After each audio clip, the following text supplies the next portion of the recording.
मुस्कान की पहली रात थी।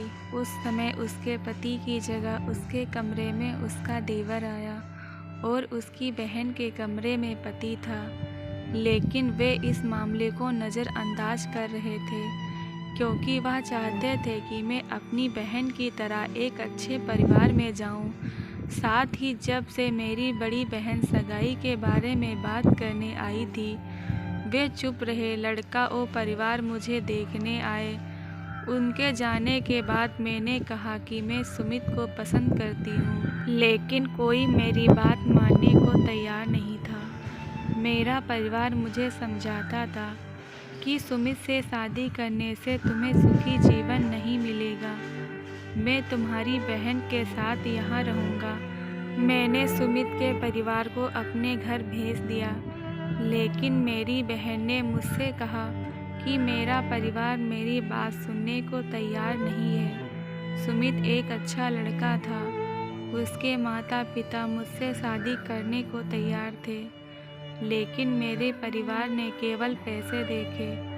उन्होंने मेरी एक नहीं सुनी और मेरी शादी देव के साथ हो गई। उसके पास पैसे भी थे, लेकिन मुझे इस बात का अफसोस था कि मेरी शादी सुमित से नहीं हुई थी।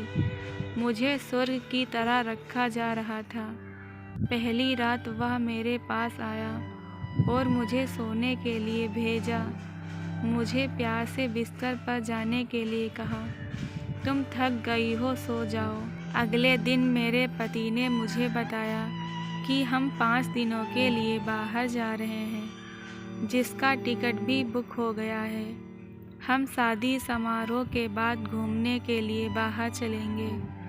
मुझे लगा कि मैंने देव से शादी करने में कोई गलती नहीं की है। जब मैं वहां गई तो देव ने मुझे रात के खाने के लिए जाने के लिए कहा।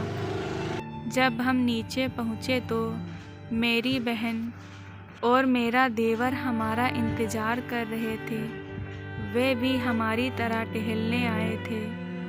मुझे अपने देवर को देखकर दुख हुआ और अपनी बहन पर दया आई, लेकिन वह भी बदल चुका था। जब देव और मैं वापस आए तो हमारा पूरा कमरा गुलाबों से सजाया गया था। हम शाम को कमरे में पहुँचे। जब हम कपड़े बदल रहे थे तो देव ने कमरे की बत्ती बंद कर दी। ऑफ लाइट में भी बहुत धीमी रोशनी कमरे को रोशन कर रही थी। देव ने मेरी आंखों पर पट्टी बांधी और हम साथ में मस्ती कर रहे थे। हम दोनों बिस्तर पर थे।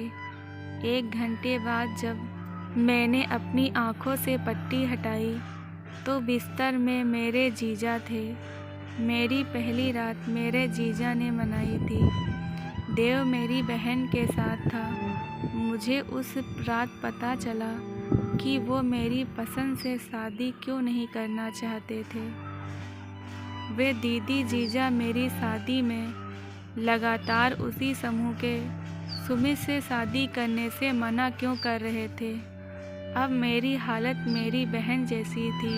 कल मेरे कमरे में 1 महीने बाद कोई और है।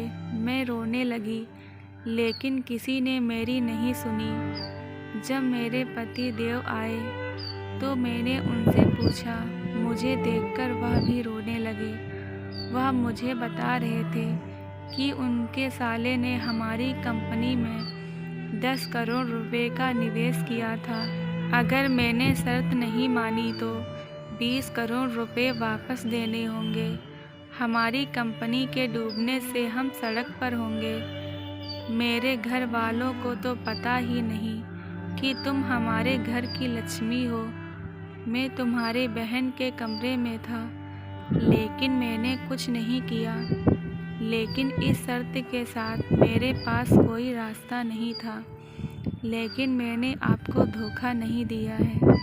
लेकिन मैं वादा करता हूँ कि ऐसा कभी नहीं होगा।